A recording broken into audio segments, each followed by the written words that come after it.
joining another episode with Rolling with the Santies.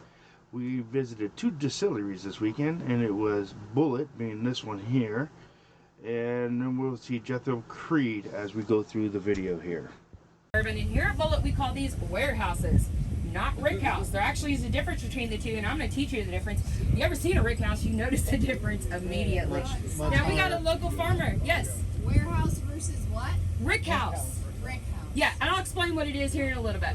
So we got a local farmer right here delivering grain, and it's going to be checked for quality. I'll let you guys know what we're looking for once we get inside the distillery, and of course stored in those silos to make some good old bourbon.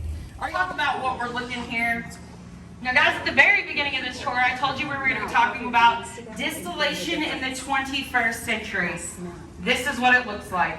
A big control room. Now guys, this isn't a giant robot. It's not doing everything for us. What it basically is a bourbon spy room. It's watching everything that's happening in this distillery at the moment that grain starts all the way until it's inside that barrel. If we have any issues with any of the equipment, it'll let them know exactly what the issue is so they can pinpoint it, fix it, and get back to making good bourbon. This is one way we stay efficient and consistent. Okay, how that bottle of bourbon tastes the same every time you open it.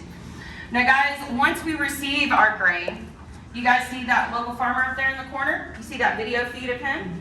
So if you look underneath that monitor, you're going to see a little joystick. It looks like almost like an Atari joystick. You guys see that on that filing cabinet? What they're going to do, if they haven't already done it, is they're going to pull out a robotic arm, go down in the deepest parts of this delivery, and pull up samples. Now what they're looking for, mold, moisture, fungi, even the size and the color of the kernel matter, even too much foreign matter, just like grass, rocks, dirt. Once it'll be approved, it'll be stored in those cells like you guys saw outside, and then it'll be shot to a hopper. Now, we'll see that hopper soon. A hopper is like a giant measuring cup. Once it fills up with a certain weight, it's going to fall, and it's going to fall right down into a hammer mill. As we're walking through here, there's in the stairwells, there's art pieces that you can see, and you'll see their how they make their bourbon there. It's from the mash to the distill and the grain and all that. We're walking back here, and we wanted to see where the grain was coming in at. We didn't get to see that in the other distilleries, so this was actually pretty cool. Like I said, this is a newer distillery, so it's different than what we're used to seeing. And there's the hoppers right there. The grains are coming in from that truck that we did see outside, like I said earlier, and it's actually pretty cool to see. This is called White Dog. Bulleit. You and Janice. For us, it's a great picture. We have one in Buffalo Trace. We wanted to have one at Bulleit there.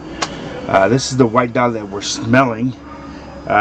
It does smell. It's like really strong, but it smells like corn.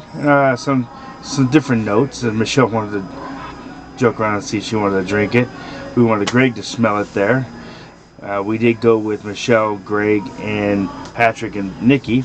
There's the White Dog gets kind of messy, and you'll see it. And those are the distilleries behind it. The distillers. Those are the pots that they cook it in.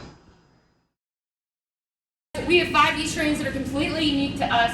Anytime you see leather or slightly leather as a tasting note in bourbon, that does not mean like the leather in my Jeep in the parking lot or your leather jacket. What that means is a sweet, savory fruit coming off the grill, a little char, a little caramelization, all right? So we got leather, banana, fruity cream, strawberry fruit, slight leather, and jackfruit. Now guys, every time you open the orange label bourbon, the 10-year bourbon, or the barrel strength bourbon, that is what we call here at Bulleit a commingling bourbon. That is each one of these yeast strains being fermented, or I should say mashed, fermented, distilled, aged individually. And then after the age process is complete, our blend masters will blend these yeast strains and these barrels together to make those 3 bourbons. It's another way we stay consistent with our flavor.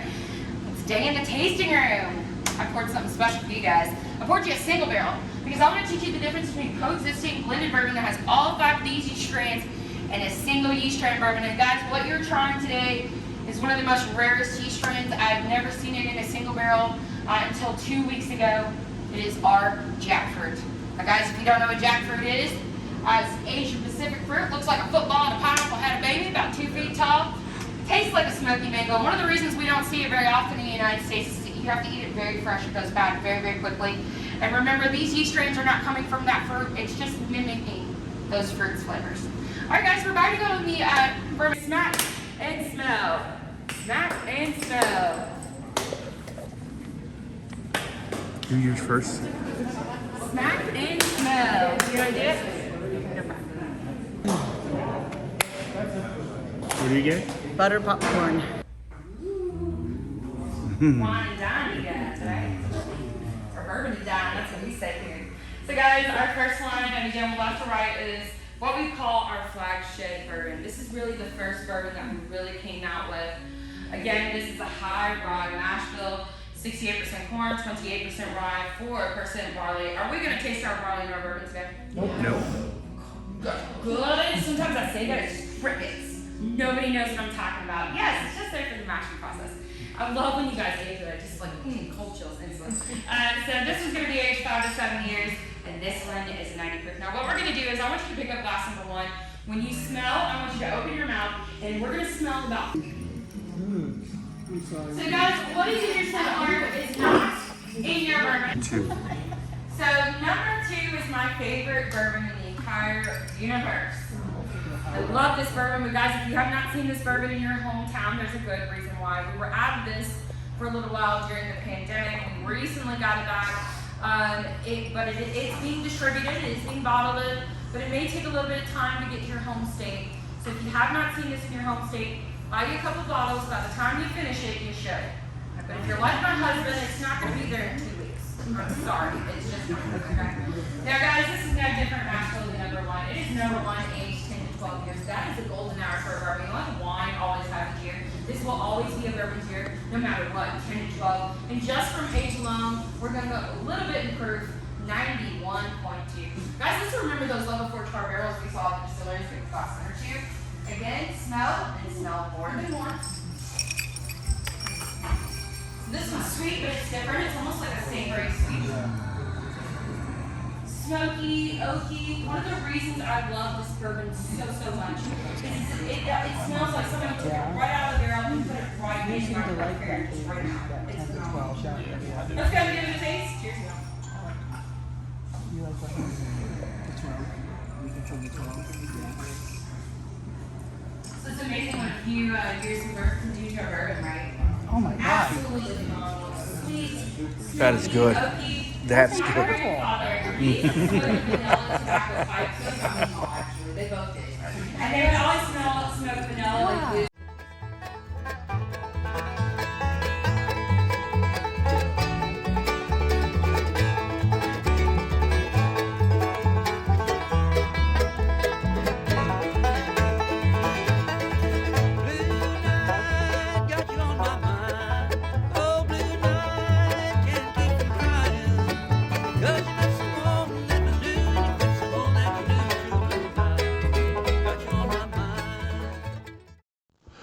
So we drove from Bulleit to Jeptha Distillery, which is about maybe 20 minutes to a half hour.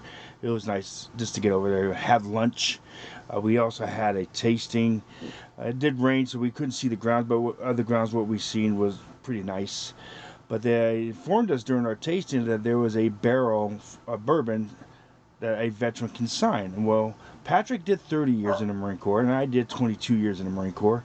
And between the both of us, that's about 52 years, and they were honored to have us sign it. And you'll see us going through it, and we just sign it. And maybe 5 to 7 years, we might come back and taste that bourbon, see how it tastes. But we had a great time there, and really hope to see you guys next week. Because next week we're going to the horse park. We're gonna have a own private tour by Harlan, Nikki's dad. He used to work there. He did, I believe 30 years. Don't correct me on that, but can't wait to see you guys next week. And thank you for joining